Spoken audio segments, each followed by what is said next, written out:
ada kegiatan di bawah. Tapi saya bisa coba sempatkan untuk kuliah penutup ini ya. Oke. Eh, Baik, seperti yang saya sampaikan di pertemuan yang terakhir kemarin ya. Pertemuan ini sebagai kuliah penutup, eh, silakan barangkali nanti penting untuk bahan menjawab soal UAS ya. Nya bisa teman-teman pakai gunakan untuk menjelaskan jawaban ya hal yang saya berikan di UAS nanti. Belum dibagi ya soalnya ya, nanti sama admin ya. Baik, mungkin saya tidak akan seperti waktu kuliah ya. Mungkin 1 jam cukup, sampai jam 9. Kalau sudah tidak ada yang ditanyakan, tidak ada diskusi, ya saya akan akhiri jam 9. Kalau masih ada yang ingin didiskusikan, bertanya, ya silakan, masih saya kasih waktu. Baik, teman-teman sekalian, saya lihat juga 13 orang ini ya. PJ juga bisa tetap di absen karena ini merupakan kuliah penutup juga ya. Oke, di kuliah penutup ini, di bagian akhir ya, kalau yang saya tidak salah ingat itu memang jatah saya ngomong atau menyampaikan review sebentar sekali, sedikit ya, pada topik terkait penggalian data, analisis sampai ke penulisan laporan ya. Ya sebenarnya ada juga saya kasih kesempatan teman-teman untuk berdiskusi dulu dan apa namanya eh, mengeksplorasi pemahaman teman-teman tentang kerja-kerja penelitian yang khususnya yang terkait dengan pelaksanaan ya. Ini lebih ke pelaksanaan. Kalau sebelumnya itu perencanaan. Jadi kalau mulai penggalian data sampai ke nulis laporan itu pelaksanaan penelitiannya atau risetnya. Oke, nah sebelum kita melakukan penelitian atau penggalian data, eh, tentu saja yang paling penting pertama adalah memastikan proposal itu sudah fix ya. Proposal itu kita sudah sepenuhnya sebagai suatu alat untuk kita melakukan riset. Kalau di proposal saja kita masih bingung, misalnya di soal apa namanya masalah atau pertanyaan penelitian yang mau kita gali, maka bisa dipastikan proses penelitiannya akan sulit ya atau tersendat ya. 3 bagian di proposal yang kemarin sudah kita diskusikan ya. Yang pertama di soal latar belakang, kita betul konteksnya apa, gitu. Memahami konteks masalah ini juga nanti akan menentukan kita akan bergeraknya seperti apa ketika melakukan riset dan penggalian data, gitu ya. Kemudian yang kedua pendekatan teoritisnya atau kerangka teoritisnya, kita akan melihatnya dengan sudut pandang perspektif seperti apa. Nah itu kerangka teori itu akan membantu kita untuk mengarahkan model penggalian data seperti apa yang akan kita lakukan gitu ya, akan kita kerjakan. Begitu. Misalnya kemarin ada perdebatan cukup seru ya, kalau saya masih ingat ya, soal apakah kita perlu menyampaikan atau memberitahu kepada informan tentang eh, penelitian kita gitu, menyampaikan bahwa kita mau penelitian gitu ya dan seterusnya. Ada kekhawatiran nanti informan akan apa namanya kita akan mengalami bias ya karena informan akan misalnya merasa minder, takut atau merasa kayak di apa ya kayak diawasi begitu sehingga dia tidak bebas dan tidak leluasa menyampaikan pandangannya. Nah, ini juga akan berdampak terhadap data yang kita dapatkan. Datanya akan bias karena informan sudah memahami, oh ini kita sedang berhadapan dengan peneliti nih. Ngomongnya hati-hati, banyak hal yang disembunyikan atau banyak hal bisa jadi dimanipulasi ya. Datanya dimanipulasi, bohong ya.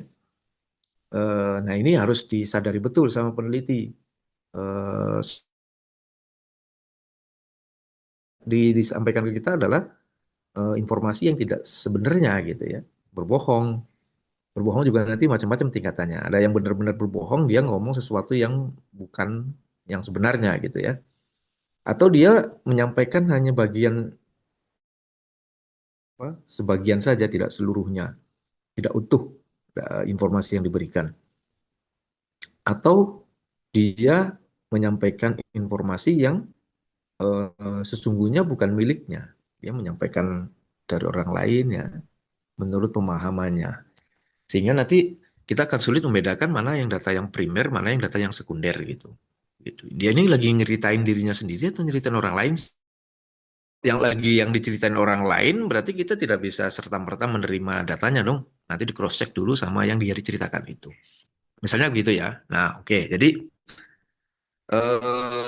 dinamik dalam melakukan penggalian data itu akan sangat ditentukan oleh seberapa prepare kita ya, seberapa persiapan kita ketika turun lapang, begitu. Nah, ketika turun lapang itu berarti kita sudah fix memahami proposal kita.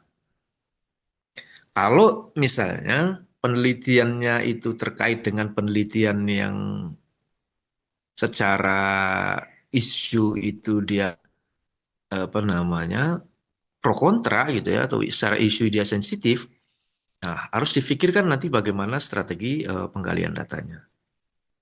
Begitu. Kalau yang kemudian isu yang akan diangkat atau dikaji itu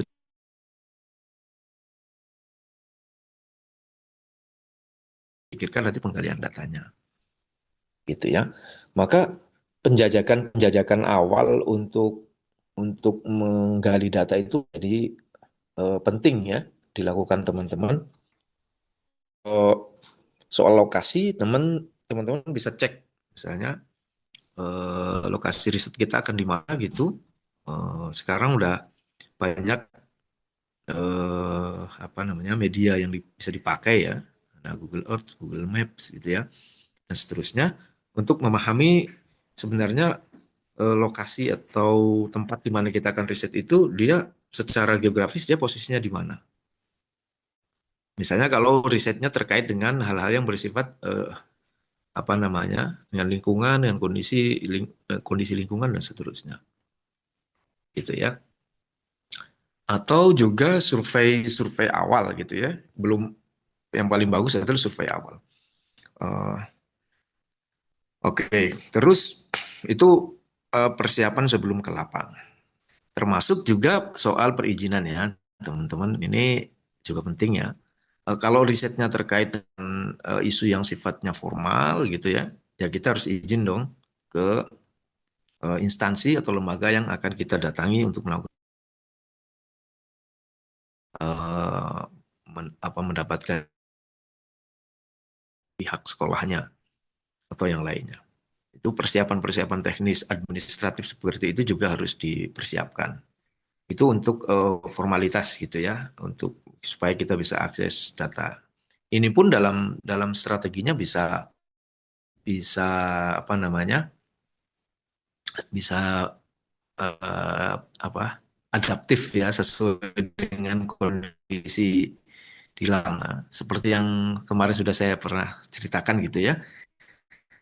Kalau yang riset kehidupan di pesantren yang dipimpin oleh Abu Bakar Ba'asyir ya, di Solo ya, terkait dengan radikalisme gitu ya, dan seterusnya, itu surat izin resmi yang dibawa dari Kementerian Agama, dari lembaga riset kita di UI gitu ya, itu nggak berguna sekali, nggak berguna gitu, tolak sama pihak pesantren karena apa membahayakan walaupun resmi dari negara, dari Kementerian Agama yang gak peduli. Nah ini juga harus difahami dalam proses penggalian data dalam melakukan riset itu ya.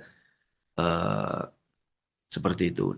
Saya sendiri pernah mengalami misalnya, walaupun cuma survei gitu ya, dan sudah membawa surat langsung dari pusat gitu ya, begitu masuk ke desa, desa menanyakan surat dari kecamatan. ada nggak surat kecamatan loh? Kenapa surat kecamatan gitu? Ya, kata dia ya kami ini bergerak dengan kecamatan. Begitu di kecamatan dia menanyakan ke kabupaten dan seterusnya. Padahal kita bawa dari pusat ya. Ternyata mereka menginginkan surat penelitiannya di Solo. Nah, sampai ke tingkat provinsi. Jadi nggak cukup surat dari lagi langsung dari pusat gitu. Nah, mereka minta di sampai ke kecamatan itu harus ada surat rekomendasi. Akhirnya kita dari Solo ke Semarang karena provinsinya kan Jawa Tengah di Semarang ya. Kita ke Semarang dulu ngurus gitu ya. Ya memakan waktu itu resikonya. Ketika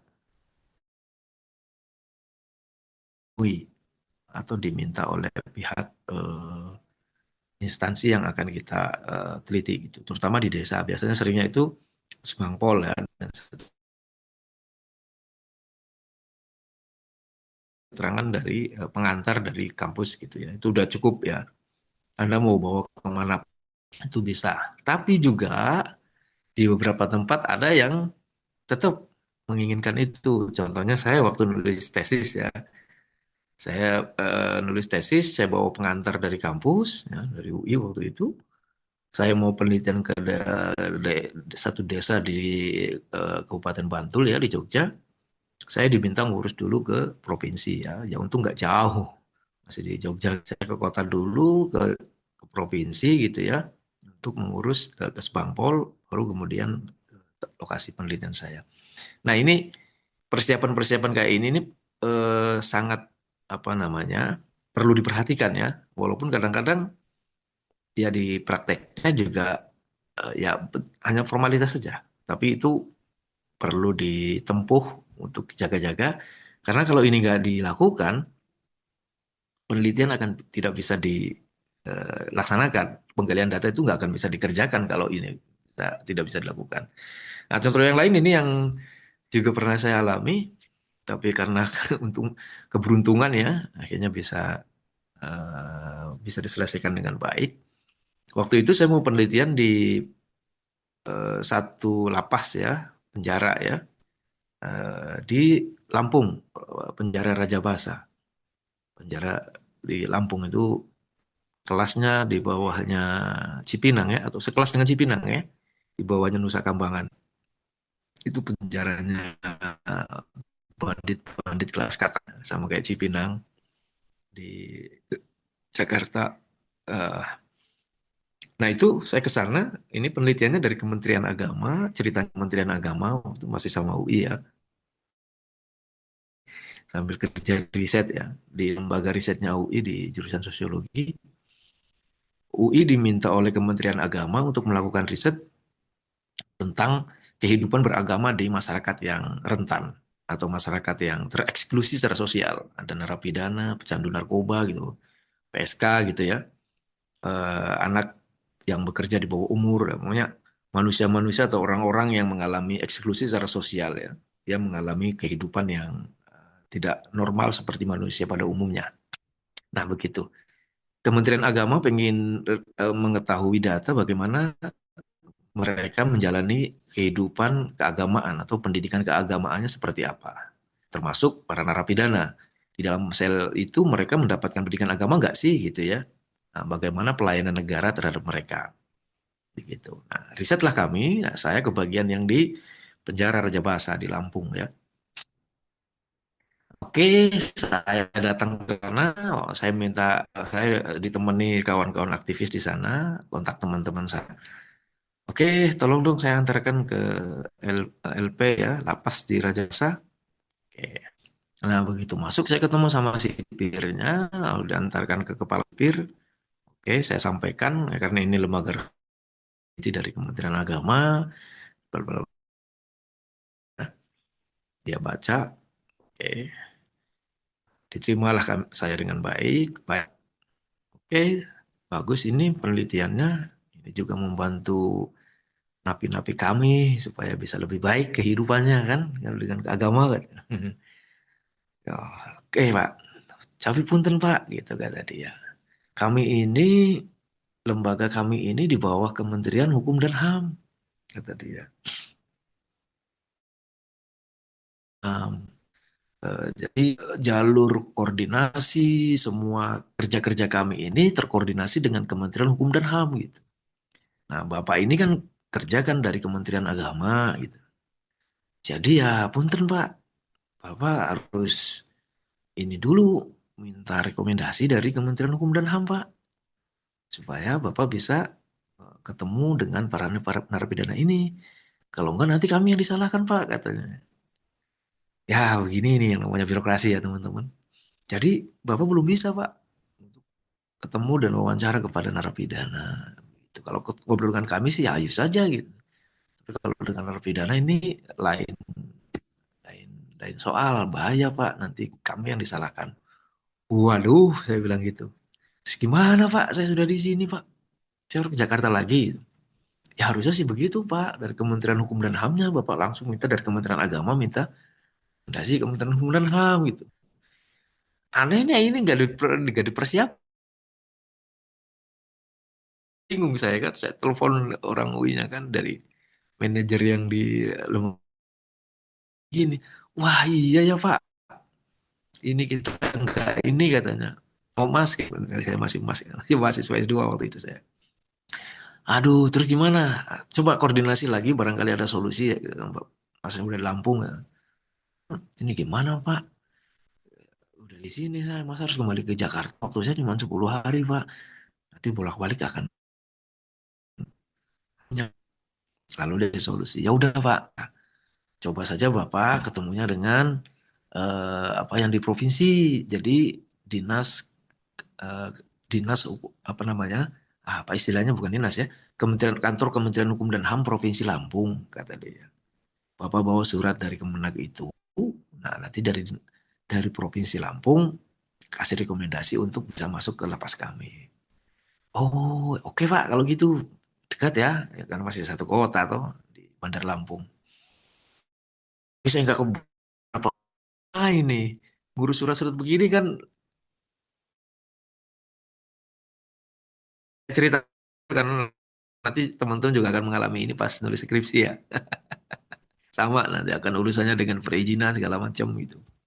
Ini peneliti ini harus harus ngerti yang begini-begini karena ya urusannya dengan bagaimana kita menggali data. Kalau ininya nggak beres, data tidak akan bisa terkumpul dengan baik ya. Nah, sudah. Nah, akhirnya saya ke kantor hukum dan HAM Provinsi Lampung kan. Saya ketemu dengan pegawai biasa gitu kan. Ini laki betul ini, saya beruntung betul. Saya tadinya nggak dipandang ya, saya masih bocil ya. Ya masih S2 ya, masih bocil gitu dianggapnya gitu. Bapak putus sama Pak. Saya sampaikan gini gini gini. Nggak diperhatikan, dicuekin aja sama dia. Oh, ya udah Pak, sini disposisi aja nanti. Nanti akan kapan Pak? Bisa kira-kira bisa selesai? Ya saya nggak tahu Pak. Ini kan disposisi, nanti tergantung pimpinan Pak. Ya semoga aja cepat. Kira-kira berapa? Ya paling nggak 1 minggu. 1 minggu atau itu udah bagus Pak. 1 minggu kalau bisa keluar. Ah, udah saya prediksi habis ini saya. Waduh, pusing saya udah. Aduh. Nah, laki beruntungnya tiba-tiba lagi ada sidak dari pimpinan. Sidak dari si kepala dinasnya ini. Sidak datang ke ruangan itu. Gitu kan. Dilalannya pas lagi ada saya. Ditanya, ini ada apa ini?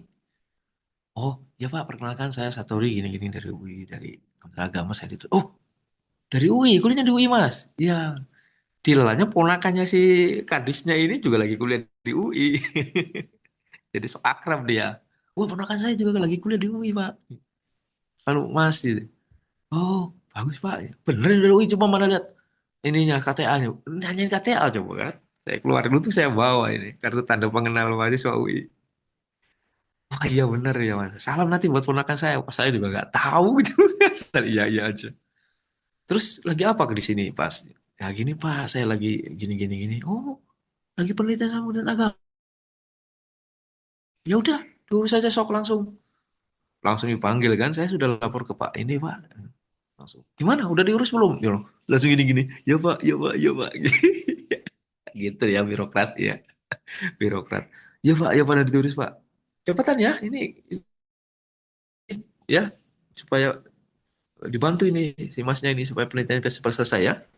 Siapa siapa gitu kan namanya. Tadinya dicuekin saya. Aduh, cuma 2 hari. 2 hari saya keluar apa namanya suratnya. Saya langsung dikontak. Mas, ini sudah jadi. Alhamdulillah langsung saya kejar. Nah, terus selama 2 hari ini ngapain? Apakah saya kemudian hanya nunggu saja? Oh enggak. Peneliti harus bisa, penggalian data harus bisa dilakukan dengan jalur yang non formal juga ya, teman-teman. Nah, ini strategi yang lain. Bahwa kalau kita memahami situasi atau isu yang sedang kita teliti, kita bisa akselerasi untuk kemudian memahami konteks, mendapatkan informasi. Kalau penjara Raja Basa ini, Raja Basa di Lampung ini adalah penjara yang kelas 2 tadi itu ya, isinya bandit-bandit. Saya jadi penasaran sebenarnya tingkat kriminalisasi di Lampung seperti apa gitu kan. Nah, tingkat kriminalisasi kenapa kemudian penjara Raja Basa ini terkenal angker gitu ya, banyak kriminalnya. Dan ini bisa diketahui,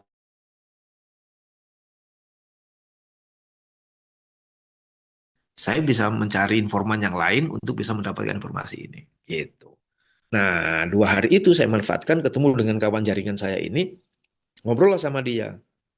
Akhirnya saya diajak keliling-keliling ke geng-geng preman-preman kayak gitu-gitu ya sama dia. Karena dia cukup cukup supel orangnya, karena dia aktivis ya, aktivis komunitas.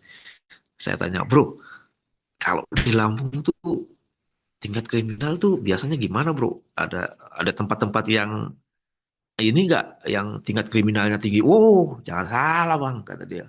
Di Lampung ini udah macam-macam kriminal ada semua, kata dia. Saya dia ajak keliling-keliling, ternyata memang dia keren. Dia pas makan itu preman kenal semua. Halo bang, halo.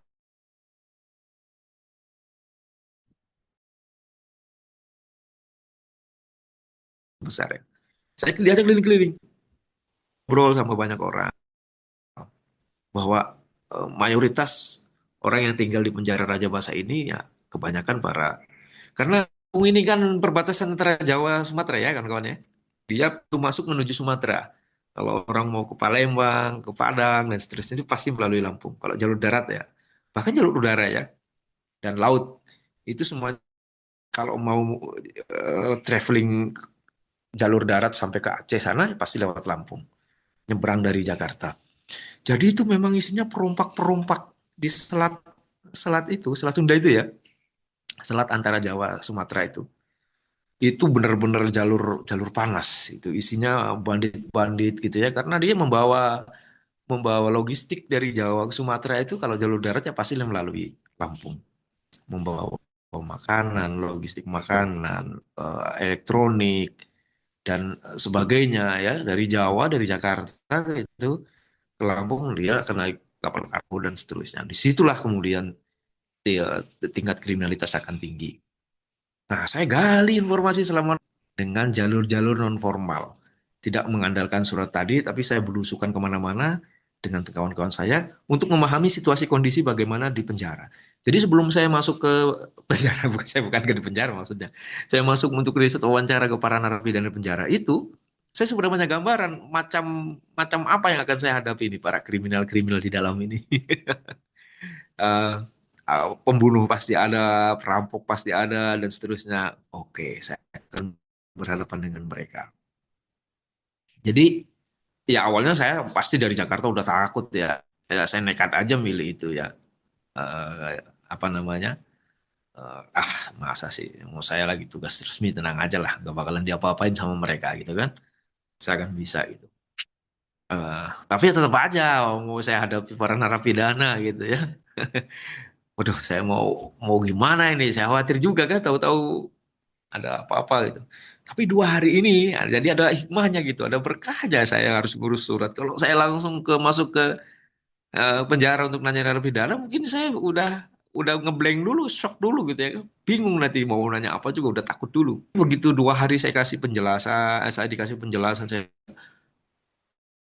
dapatkan dari kawan saya ini, saya jadi biasa, udah tahu gambarannya. Jadi begitu masuk itu saya udah siap ketemu dengan baik. Dengan sipirnya dulu saya gali-gali informasi yang dari kawan saya itu saya tanyakan, Pak, kalau napi-napi di sini tuh kebanyakan dari mana, Pak? Oh, jelasin. Benar, benar, benar. Sebagian besar 80% yang diceritakan kawan saya itu atau dengan para premannya itu benar yang disampaikan para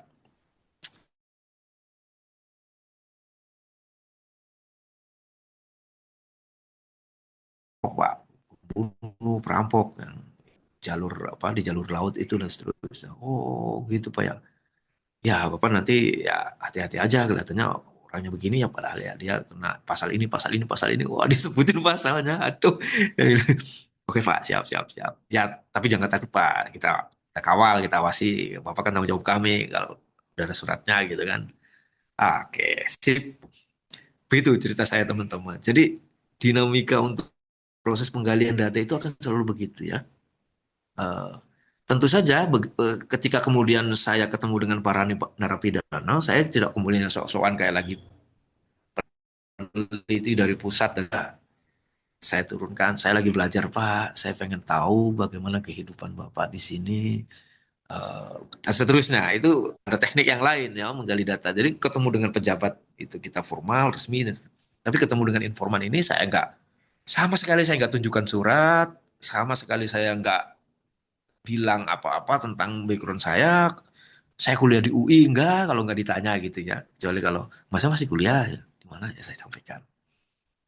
Tapi di beberapa informan ya santai aja. Bilang aja saya mahasiswa, saya sedang pengen tahu kehidupan Bapak mendapatkan perlakuan yang baik oleh sipir gitu ya. Khususnya dalam bidang agama Pak. Bapak kan beragama muslim ya, tapi kumpulin semua tuh muslim-muslim ya, jamaah, ada pengajian, selesai pengajian, oh, sambil ngopi sama mereka dan seterusnya. Itu strategi pendekatan kepada informan ya, kepada subjek penelitian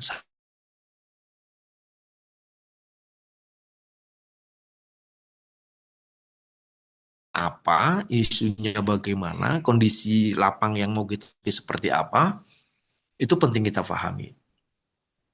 Penting untuk kita apa namanya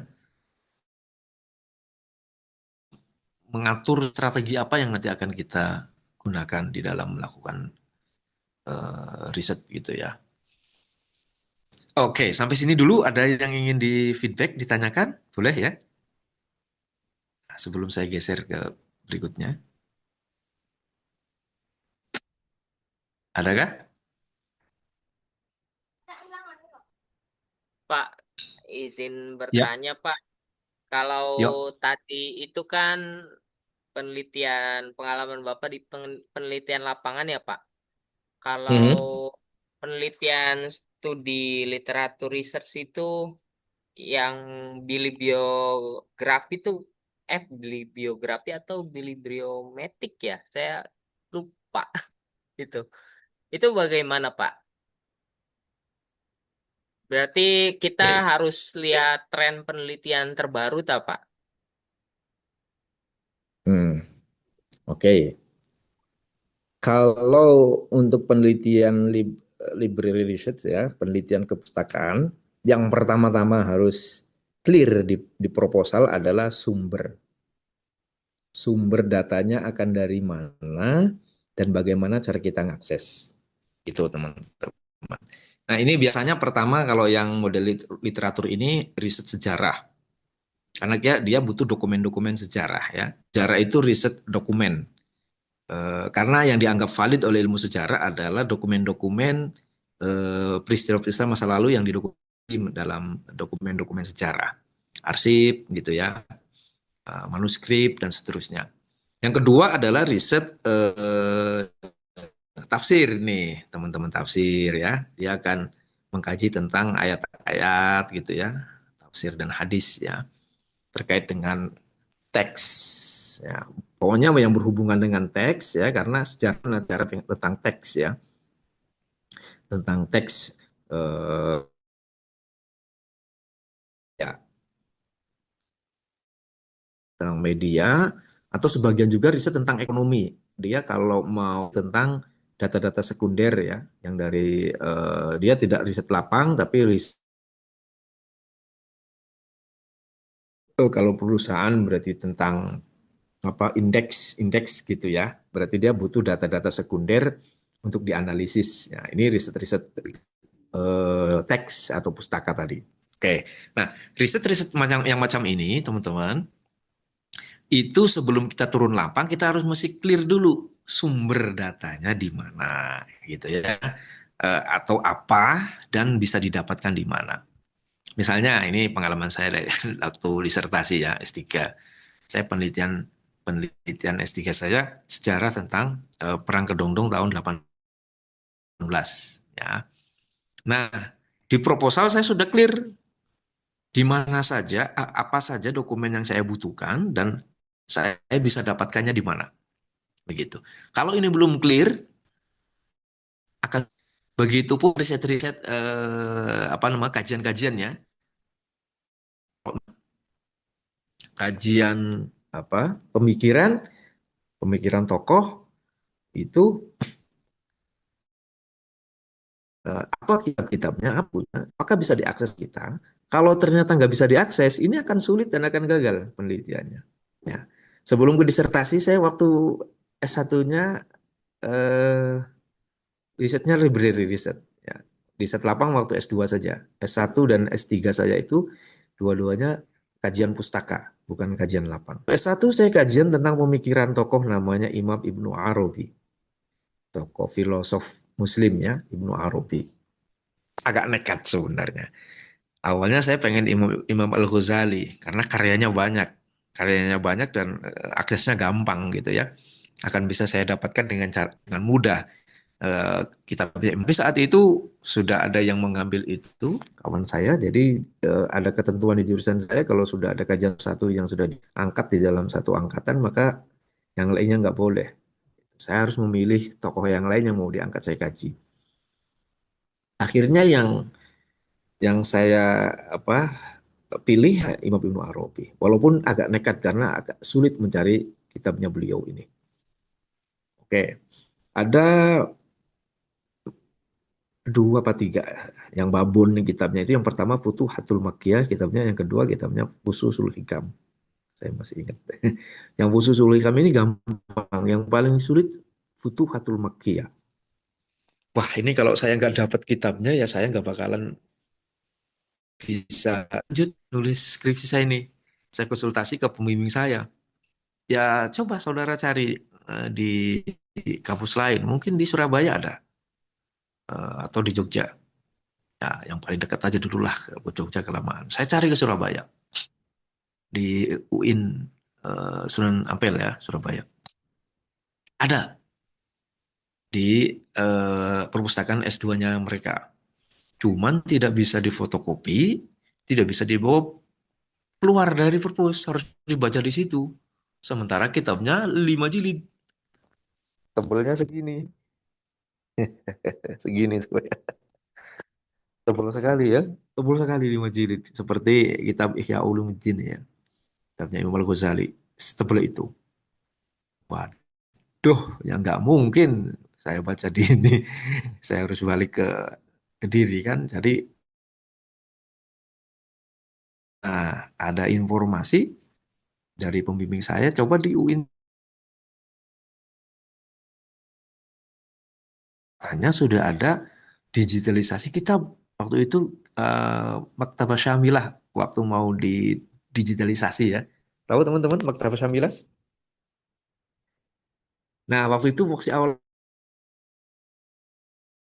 saya punya teman di UIN Jakarta yang eh, kuliah di Mesir dulunya di Timur Tengah dan konon katanya lagi memproses digitalisasi kitab. Oke, waktu itu belum belum musim zamannya WA ya, dan internet ya masih sedikit, nggak ada nomor saya 2002 itu waktu itu 2002. Wah, masih HP juga masih gede-gede, HP-nya gede-gede. Jadi saya berangkat ke sana lah, ke Jakarta. Dari Kediri, teman-teman. Nyari sumber itu ya. Nyari apa namanya, sumber bacaan atau sumber kitabnya. Muter, muter, muter, muter. Ketemu, sudah berapa, 3 harian itu baru ketemu sama orang ini yang dicari ini. Ketemulah di kontrakannya beliau, saya sampaikan salam. Apa yang terjadi? Kata beliau, belum mas, belum jadi, kami masih proses. Aduh, jadi kitabnya belum digitalisasi gitu. Saya juga nggak punya yang cetaknya. Yang kitab Futuhatul Makkiyah itu kitab yang sulit, kata dia. Kitab yang lain sih saya punya. Ini mau digitalisasi yang Futuhatul Makkiyah itu belum ada, kata dia. Stres lah saya kan. Nah, ini contoh yang lain nih dalam penelitiannya suka dukanya. Oke, terus laki-laki saya beruntung ketemu dengan teman di kampung saya yang kuliah di situ. Ngobrol lah kita. Oh lagi apa Kang? Lagi nyari kitab ini. Ya coba aja di perpus Kang. Barangkali ada di perpus UIN. Saya bukan mahasiswanya mau bisa. Nanti bisa pakai kartu saya Kang. Waduh, baik sekali kamu. Ya udah Kang, pakai aja kartu saya. Nanti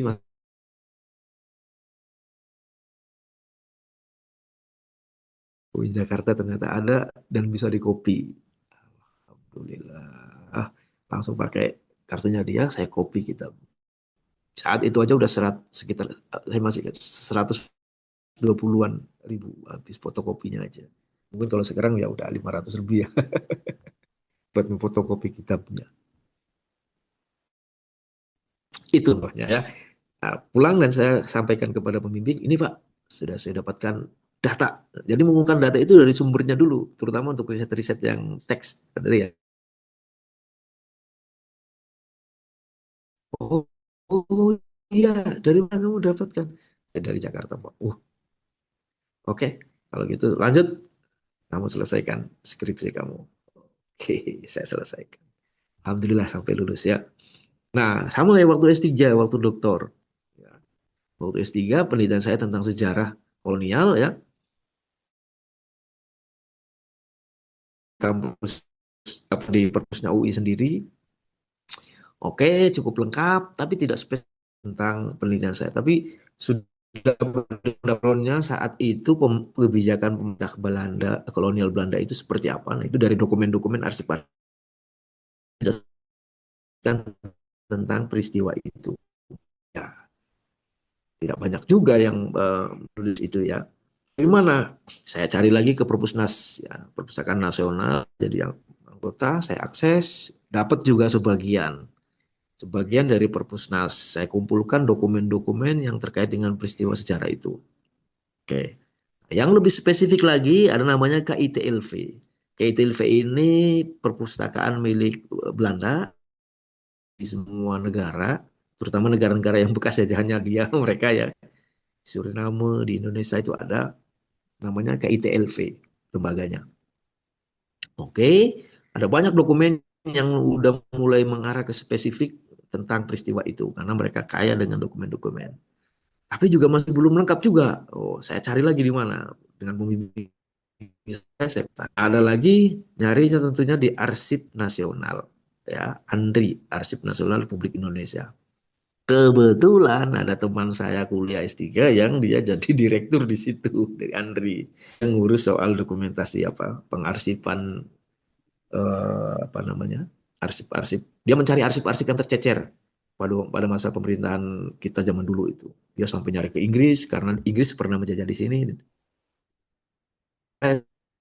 Prancis karena ada Dendles. Kalau ke Belanda pasti ya. Ke Belanda, ke Prancis, ke Inggris, kemana-mana dia mencari dokumen untuk dibawa ke Indonesia untuk dan diarsipkan di Arsip Nasional Indonesia. Saya ketemu dia, Pak tolong bantu saya, loh, minta apa ya? Nanti saya antarkan ke staf saya, nanti saya mau cari. Alhamdulillah. Saya cari surat-surat, dokumen-dokumen, berita-berita, koran gitu ya, yang menceritakan peristiwa di tahun itu. Nah, ada yang digital, ada yang masih cetak. Sampai saya ke Jogja juga nyari ya apa namanya perpustakaan di Klase namanya di Jogja juga saya cari. Kemudian kemana lagi ya? Kalau ke Cirebon udah pasti saya udah ubah semua sejarawan Cirebon itu saya cari semua gitu. Kumpulin semua dokumen arsip surat kabar koran gitu ya, surat-surat apa namanya surat-surat resmi dari pemerintah gitu. kayak semacam SK dan seterusnya gitu ya, sampai dokumen-dokumen laporan resmi pemerintah dari arsip zaman Belanda saat itu saya kumpulin semua. Begitu Pak. Kalau untuk riset yang sifatnya dokumen, nah udah kalau sudah dapat semua, udah duduk manis, buka laptop, baca dokumennya, baca ayatnya, baca beritanya dan seterusnya. Ya sudah, di rumah apa di dalam kamar aja gak kemana-mana Pak. Bercengkrama dengan dokumen. Kalau riset yang library ya. Caranya lengkap dulu. Kalau belum lengkap nanti akan kebingungan nulisnya. Gitu. Jadi di kamar saya itu numpuk. Ada yang udah, ada yang masih cetak, ada yang udah digitalisasi ya. Nganjelem saya, ibaratnya kalau bahasa Jawa tuh nganjelem tuh apa ya. Di kamar aja buka laptop, nggak kemana-mana. Risetnya, riset duduk di depan laptop.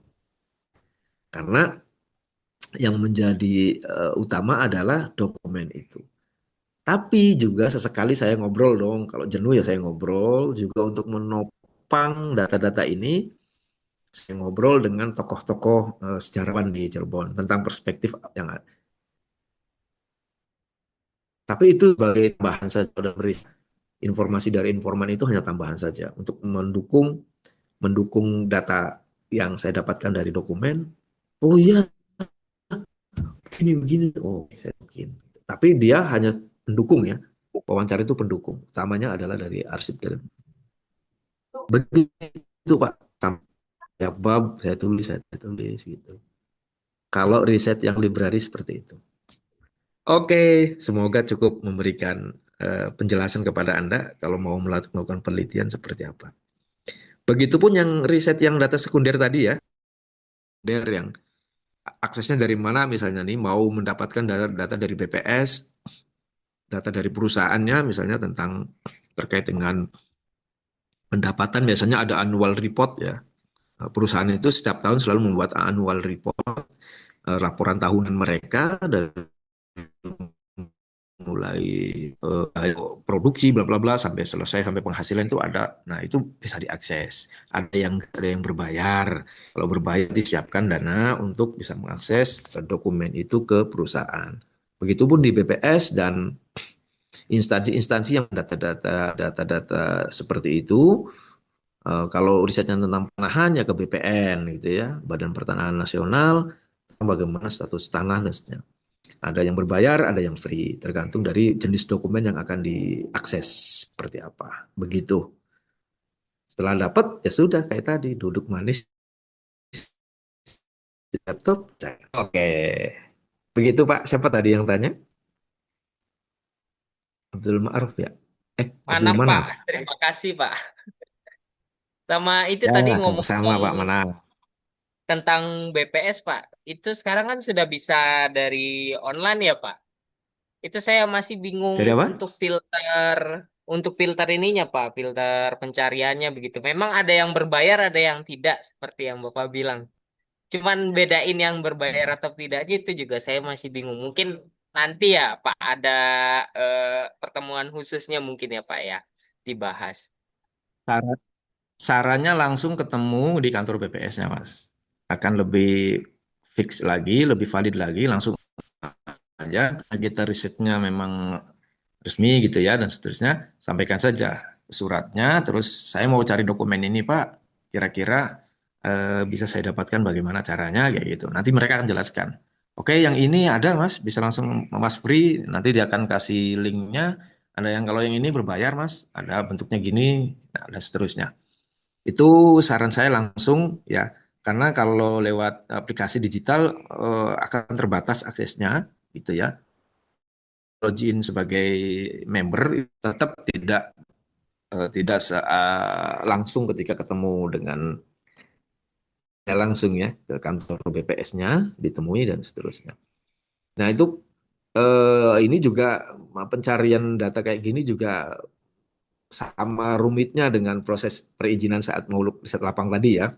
Eh, karena tidak semua instansi dengan akan gampang untuk bisa diakses. Nah, contohnya teman saya juga ya yang waktu S3 dia orang ANDRI ya, Arsip Nasional Republik Indonesia, tapi risetnya cukup melibatkan militer ya. Dan eh, termasuk kopromotor saya itu dia bekerja sebagai apa arsipatoris sejarah ABRI ya. Jadi kami itu cukup dekat dengan, terutama di UI itu cukup dekat dengan militer, sejarah militer gitu untuk mengakses data. Tapi untuk urusan ini sulit sekali. Kenapa? Karena melibatkan PKI. Mogoknya itu melibatkan Partai Komunis Indonesia dan tentu saja militer sangat sensitif dengan gerakan PKI saat itu. Dan dia sangat menyadari gitu ya. Saya juga nekat ini Pak, kata dia, namanya Pak Andar ya. Saya juga nekat ini Pak, saya mau meneliti tentang mogoknya PKI ini.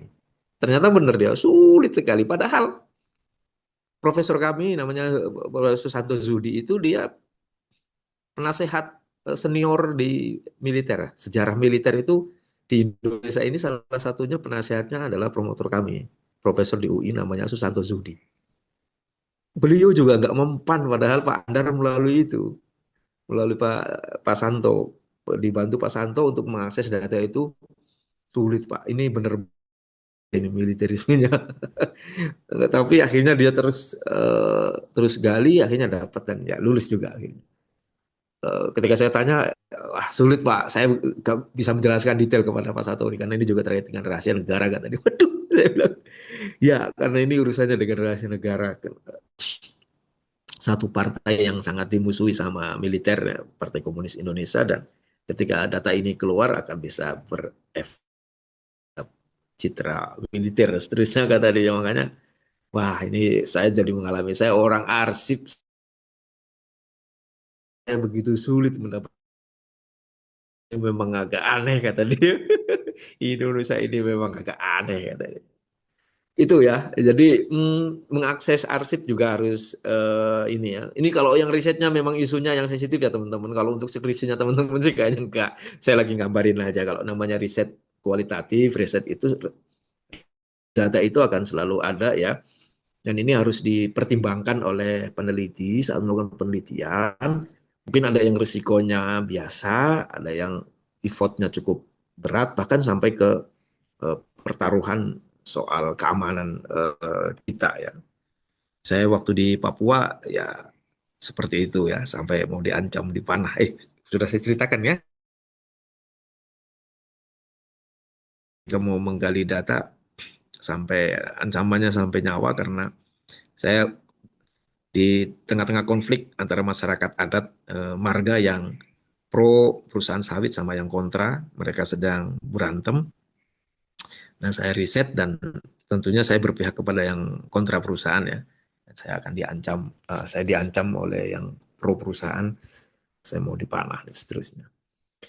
Oke, gitu untuk penggalian data teman-teman. Jadi proses penggalian data itu butuh persiapan teknis seperti itu, walaupun tidak terlalu apa namanya langsung berpengaruh terhadap prosesnya, tapi ini akan memuluskan jalan teman-teman ketika mau melakukan penggalian data plus menganalisisnya. Kalau dalam proses penggalian data tersendat karena proses-proses yang seperti ini, ke depan akan sulit. Itu yang kadang-kadang juga sering teman-teman menulis skripsi, tesis, disertasi, jadi lama. Ya terus terang saya nulis disertasi juga cukup lama. Saya 7 tahun baru lulus S3 ya, paling lama. Ya, karena akses data tadi itu yang muter-muter kemana-mana, ya, lama sekali. Akhirnya baru bisa saya selesaikan setelah 7 tahun saya kuliah. Begitu, ada lagi? Aman ya? Aman, Pak. Oke. Nah, kalau sudah semua disiapkan, saatnya lah kita kemudian turun lapang menggali data. Sesungguhnya, tadi sudah saya sampaikan, kalau persiapannya sudah matang, sudah enak, penggalian data itu akan mudah. Gitu ya. Nah, penggalian data yang pertama, teman-teman, kalau yang riset lapang ini ya, bukan yang library riset ya, yang riset lapang, pertama-tama yang paling penting teman-teman lakukan observasi ini pengamatan, dengan menggunakan panca indera kita, bukan hanya mata ya, panca indera, lima-limanya dipakai semua. Itu. Untuk riset topik apapun ya, riset topik apapun. Itu observasi itu proses penggalian data yang paling pokok ya, yang paling fundamental. Bagaimana prakteknya? Aja buka mata, buka telinga dan seterusnya ya. Buka semua, panca indera dibuka, lalu jalan explore ke lokasi riset yang akan kita data, explore sekarang. Nggak usah ngomong dulu, siapa dulu. Kasih waktu 1 hari Anda explore semua lokasi, semua sudut. Kalau ke sekolah, Anda keliling aja, lihat kelas. Kalau ada guru yang lagi ngajar ya, senyumin aja lihat gitu. Kalau ya Pak, kalau yang ada yang nanya, kayak bilang aja saya lagi observasi, gitu, jalan. Gak perlu tanya-tanya dulu, observasi dulu. Oke, gampang tapi agak gampang-gampang sih, gampang tapi butuh kejelian. Nah, nanti semua yang dilihat itu Anda rekam ke ingatan Anda ya, atau bisa catat sambil difoto juga boleh kalau memang diizinkan foto gitu ya. Umumnya sih izinkan kalau cuma foto ya. Punten Pak, cekrek, cekrek, cekrek, cekrek, cekrek. Sambil mengamati bagian detail-detail apa yang tampak di permukaan. Kalau sekolah ya lihat ruangannya, ya posisi ruangan seperti apa, di mana ruang kepala sekolah, di mana ruang guru, ruang BK, dan seterusnya. Semua dulu, untuk topik apapun. Ya, kalau kemudian ada di desa, ya masuklah ke desa, lihat apapun. Gitu ya.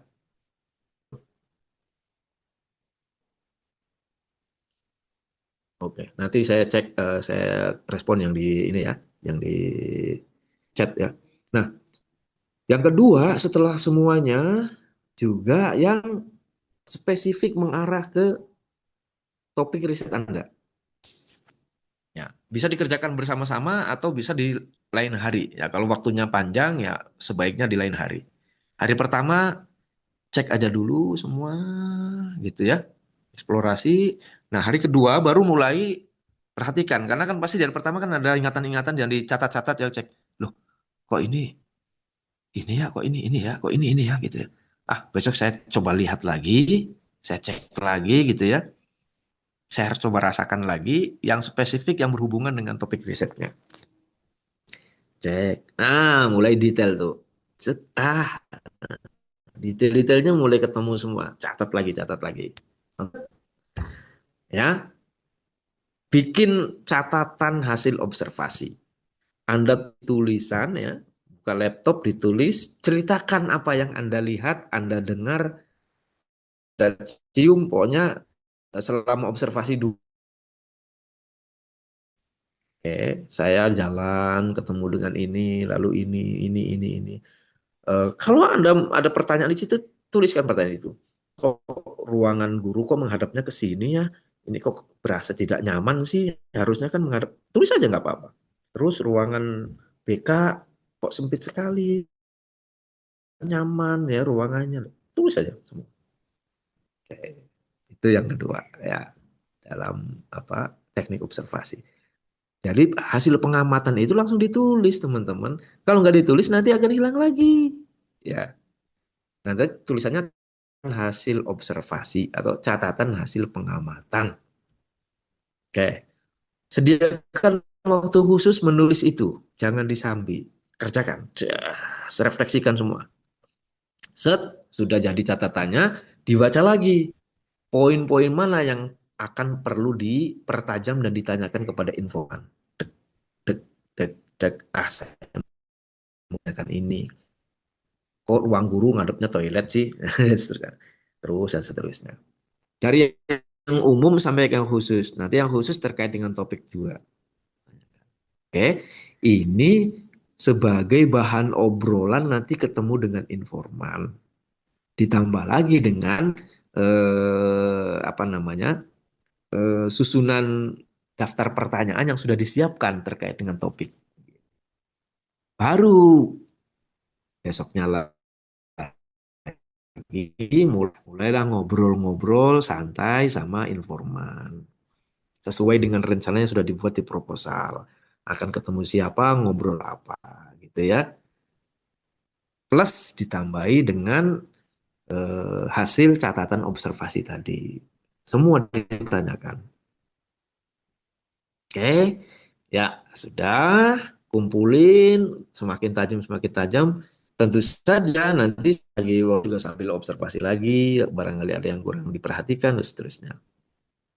Oke, nah setiap hasil wawancara juga sama, langsung dicatat, jangan di jangan ditunda-tunda. Nanti Pak, begitu selesai wawancara, ke laptop langsung dicatat, rekamannya dengerin, langsung ditranskrip.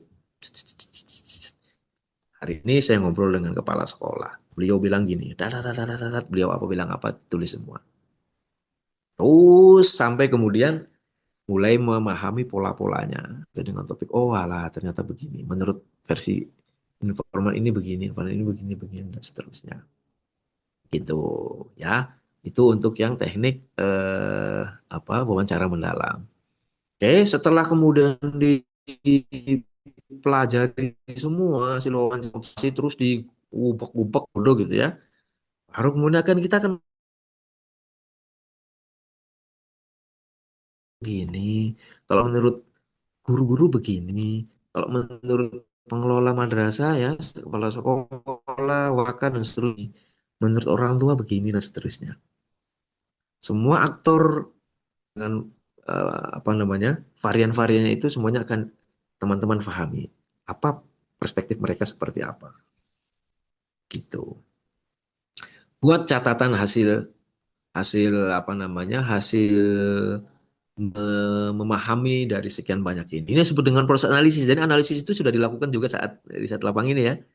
Nggak harus menunggu. Jadi begitu selesai, termasuk juga itu analisis juga teman-teman. Analisis hasil observasi setelah dicatat, lalu teman-teman menilai, nah itu namanya analisis ya. Kok toilet begini, nah itu analisis. Kok begini, nah itu analisis. Gitu ya. Terus nanti tadi catatan hasil wawancara juga ditulis lalu kemudian dikomentari. Itu juga namanya analisis. Oke, sampai Anda betul-betul paham apa yang terjadi di sekolah itu. Dari Anda mulai memahami beberapa kesimpulan-kesimpulan sementara yang bisa Anda pahami. Masih sementara ya, belum final ya. Bahkan bisa-bisa nggak ada finalnya kalau riset kualitatif itu. Ya, tapi ini benar-benar sementara. Nah, setelah kemudian dicek, udah yang terpahami, udah 80% bagiannya ini, ada yang ini sebenarnya gimana ya kata kata aktor ini sih. Nah, kalau ketemu dengan data yang macam ini, yang Anda sendiri bisa menyimpulkan, bikinlah FGD, gitu. Bikinlah eh, diskusi kelompok, undanglah orang-orang ini, pastikan pemahaman Anda tentang hal itu berapa. Saya kurang yakin nih, langsung simpulkan. Saya buat pemahaman saya supaya bisa saya simpulkan dengan baik dan benar. Tak kumpulin orang-orang ini agar saya bisa minta konfirmasi. Itu gunanya FGD. Ya. Kalau kemudian nggak ada di dalam ini ya nggak usah FGD, nggak apa-apa. Yakin data Anda, ya PD-nya udah valid lah, asik, udah bisa saya presentasikan, saya udah paham semuanya polanya kok. Ya wes, nggak apa-apa FGD. Cuman caranya ya bagusnya FGD untuk memperkuat, untuk mentriangulasi, untuk mengcross check antara satu dengan yang lain. Nah, itu gunanya FGD. Untuk meyakinkan kita sebagai peneliti kalau data kita ini valid, kalau data kita ini tidak asal, benar sesuai dengan fakta gitu. Gunanya FGD gitu, ya. Oke, itu proses penggalian data dari observasi, wawancara mendalam, terus FGD. Nah, untuk yang kualitatif juga bisa studi dokumen. Ya, kalau misalnya ketemu dengan data-data dokumen, laporan sekolah dan seterusnya, gunakanlah itu. Prosesnya sama kayak yang pustaka studi pustaka atau library yang saya ceritakan di awal tadi, sama prosesnya. Lapang data dokumen itu sebagai pendukung. Ya, berbeda dengan riset library justru sebagai utama. Laporan utamanya ada atau data utamanya adalah dokumen gitu. Kalau dalam riset pustaka. Tapi kalau dalam riset ladang gitu ya, apa yang terjadi di lapang. Nah, data dokumen, studi dokumen-dokumen yang ada itu dijadikan sebagai penunjang. Kira-kira seperti itu. Izin bertanya, apakah ada respon? Apabila kita tanya, oh, kalau untuk riset lapang jangan ya, ChatGPT ya. Itu nanti untuk analisis saja. Kalau untuk gali sedetail-detailnya data lapang dari informan, benar-benar kita gunakan pendekatan secara manusiawi ya, Pak. Makanya yang paling awal itu sebenarnya membuat nyaman dulu. Sebelum sebelum wawancara itu jangan jangan langsung terang-terangan gitu ya. Seperti tadi saya jelaskan, misalnya untuk narapidana, ketika saya ngobrol dengan kepala sipir, saya formal, saya kasih surat dan seterusnya. Saya nggak mau begitu, ngobrolnya dengan sarungan, senyum-senyum dulu, apa dulu, nggak langsung ngomong Pak, kenalkan saya peneliti dari UI, saya mau meneliti, nggak begitu caranya. Ngopi dulu ya, terus ngobrol dulu, ikut jamaah mereka dulu gitu ya. Bahkan yang bagus mereka sebenarnya tuh, Mas, kok Mas kayaknya baru lihat di sini, dari mana ya Mas? Misalnya gitu ya. Udah akrab nih, udah saling nyum, tegur sapa, ngopi, udah akrab, jangan ngomongin kita, lu deh ngomong kemudian. Atau bahkan ketika ngobrol pun ngobrol penelitian gitu ya, ngobrol aja dulu gitu. Nah, Pak aslinya dari mana Pak? Tuh, gitu. Dan seterusnya. Ngobrol yang lain-lain dulu, ngobrol tentang kehidupan, ngobrol tentang apa gitu. Itu untuk membuat rasa nyaman ya, supaya supaya dia jadi terbuka dan nyaman sama kita. Pastikan bahwa ngobrol dengan kita ini nyaman dan ketika apa yang dia sampaikan kepada kita ini kayak orang lagi curhat gitu ya, bisa membantu meringankan beban dia dan seterusnya. Tidak takut nanti kemudian informasinya akan digunakan dan seterusnya untuk yang tidak yang apa namanya tidak tidak berguna atau tidak bermanfaat atau bahkan berbahaya bagi dia dan seterusnya. Begitu. Nah, kalau yang ChatGPT dan bahan-bahan yang lain atau informasi yang lain terkait itu ya penggunaan data penelitian kita itu, jadi nanti setelah setelah tadi ya misalnya proses analisis tadi itu ya eh, eh, dari observasi kemudian eh, apa wawancara mendalam dan seterusnya, setelah selesai Pak, setelah selesai semua dianalisis yang dari apa namanya lapang ini, dari semua informan dan apa yang kita ini, nanti kalau sudah mulai kita simpulkan, baru kita cek dari data-data yang lain, dari kerangka kita itu ya, pertama-tama dari kerangka teori dulu ya, karena kalau kerangka teori kan akan akan dekat dengan kita ya. Misalnya nih Pak, misalnya saya kasih gambaran misalnya yang sering contohin tentang pembulian atau perundungan ya. Setelah dapat cerita macam-macam dari informan nih, dari siswa, dari orang tua, dari guru tentang praktek bullying yang terjadi di sekolah itu. Misalnya ada praktek bullying yang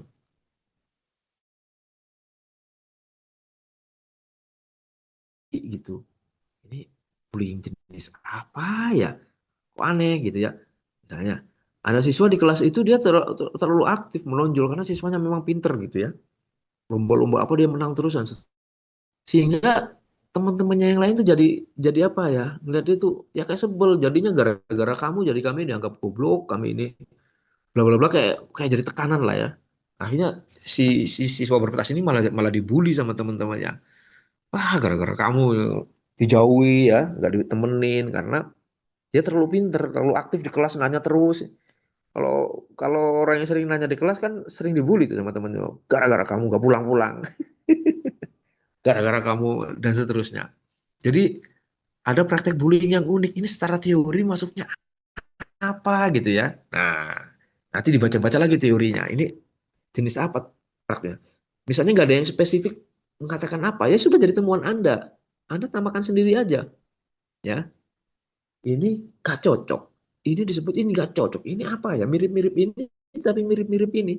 Silakan Anda istilahkan sendiri. Nah, itu kalau misalnya benar-benar nggak ada. Begitu, Pak. Jadi gunanya data-data sekunder itu justru untuk interpretasi dari data kita gitu. Ini arahnya kemana sih data ini nih? Gitu ya.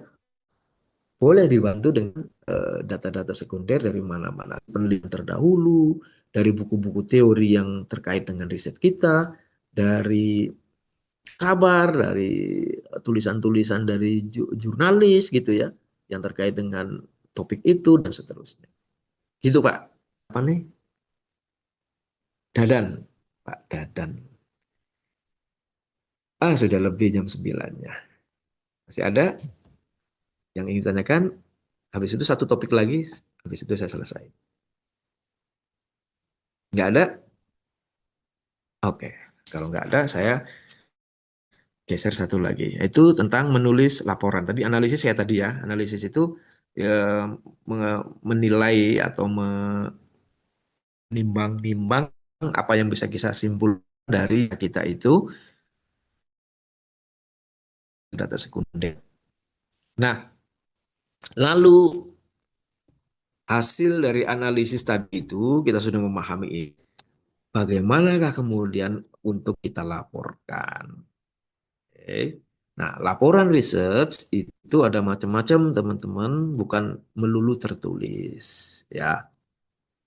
Bukan hanya melulu laporan yang tertulis, ya. Memang ada laporan tulisan, ya. Tulisan juga nanti macam-macam. Ada yang akademik, ada yang akademik. Yang akademik,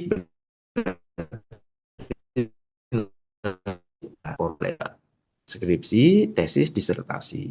Itu untuk S1, S2, dan S3. Ada juga yang akademik bentuknya jurnal. Ini nanti untuk urusannya dengan pangkat atau dengan kelulusan. Anda kalau S2, S3 biasanya diminta untuk mensubmit ke jurnal gitu ya. Itu tulisannya akademik. Nah, untuk yang tulisan akademik ini umumnya laporan penulisannya ini sesuai dengan template dari lembaga akademiknya. Macam-macam. Ada yang longgar, ada yang ketat gitu ya.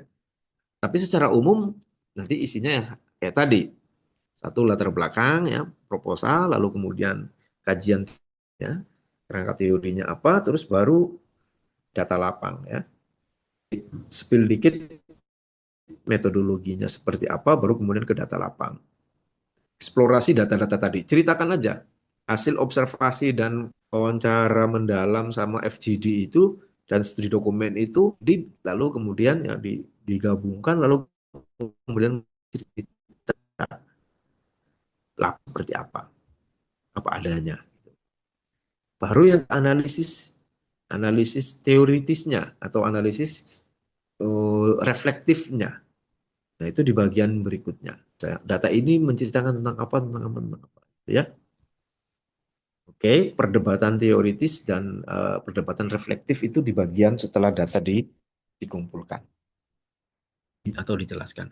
Baru ya, umumnya rekomendasi ya, kesimpulan-kesimpulan dan rekomendasi. Itu yang tulisan akademis ya. Nah, kalau yang akademis bisa dibalik rutenya, nggak harus yang kemudian data dulu, tapi langsung ke analisis dulu bisa ya. Baru kemudian sampaikan datanya. Gaya-gayanya wartawan misalnya gitu. Ya, agar menarik perhatian dia sampaikan dulu apa namanya analisisnya tajam das, das, das. Orang bertanya, wah masa sih dibaca bawahnya baru kemudian datanya ditampilkan. Wah ini buktinya. Itu kalau yang non akademis ya non formal bisa bebas ya dan juga tidak berdasarkan urutan-urutan atau gaya-gaya penulisan yang kaku gitu ya bisa lebih lebih santai kayak tulisannya. Oke, juga yang lain bukan hanya tulis, bisa dalam bentuk film. Nah, ada banyak film-film yang terkait dengan hasil riset. Salah satunya yang akan saya ujikan di UAS nanti ya. Teman-teman harus nonton film. Itu sebuah film dokumenter ya, tentang sebuah ekspedisi ya. Mereka melakukan research gitu ya. Lalu datanya ditampilkan di dalam sebuah film. Nanti tugas Anda bagaimana menganalisis film itu ya, memposisikan dia sebagai data, lalu Anda menganalisis dari data-data yang ditampilkan di dalam film itu. Karena data-datanya semuanya adalah valid, semuanya data-datanya adalah nyata, ya bukan fiktif, tapi itu berdasarkan realita. Maka kerja-kerja mereka itu disebut apa, bisa dikategorikan sebagai kerja-kerja penelitian ya. Kualitatif ya pasti karena penuh dengan kualitas ya. Pendekatannya kualitatif. Silakan film yang saya akan ujikan itu data yang ditampilkan lalu Anda analisis lah gitu ya. Itu contoh expose atau diseminasi atau penyampaian hasil riset dengan menggunakan film dokumenter. Atau juga dalam bentuk poster-poster kampanye, mengajak orang untuk melakukan tindakan ya. Itu hasil riset bisa juga ditampilkan dengan cara seperti itu ya. Sebuah apa namanya infografis dalam bentuk poster-poster juga bisa Anda lakukan. Kalau memang arahnya untuk melakukan perubahan.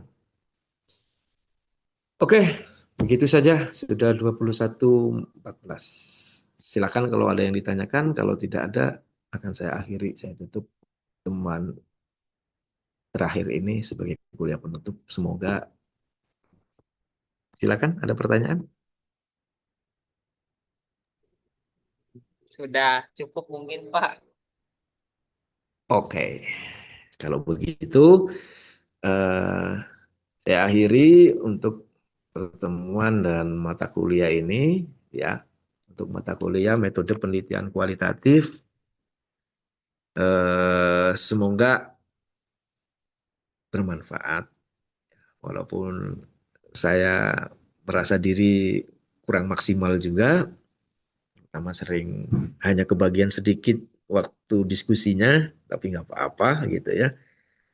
Eh, ya, saya mohon maaf kalau tidak kurang maksimal dan terima kasih teman-teman yang sudah terus mengikuti mata kuliah ini sampai pertemuan terakhir ini ada 32 mahasiswa. Totalnya ada berapa sih? Saya malah nggak tahu. Totalnya ada berapa mahasiswa? Kalau di absen itu kita ada sekitar 56-an ya Pak. Cuma itu campur Oh, dengan konversi Pak. oke, 50 ya. Cuma iya, Banyak sekali. cuma biasanya kalau kita masuk dia dari PJJ sendiri sekitar 35 bisa nyampe segitu Pak. Oke, 35. Kalau ada dua berarti cuma 3 orang yang. Iya. Oke ya. Baik, begitu Bapak dan Ibu, teman-teman sekalian, akhir dari mata kuliah metodologi penelitian kualitatif, walaupun kita belum pernah ketemu secara langsung tatap muka offline, ya mudah-mudahan kebersamaan kita selama mata kuliah ini bisa bermanfaat, membawa berkah kepada semua. Tentu saja juga bukan akhir dari pertemuan kita. Kalau teman-teman ingin berkomunikasi, berkoordinasi dengan saya, silakan.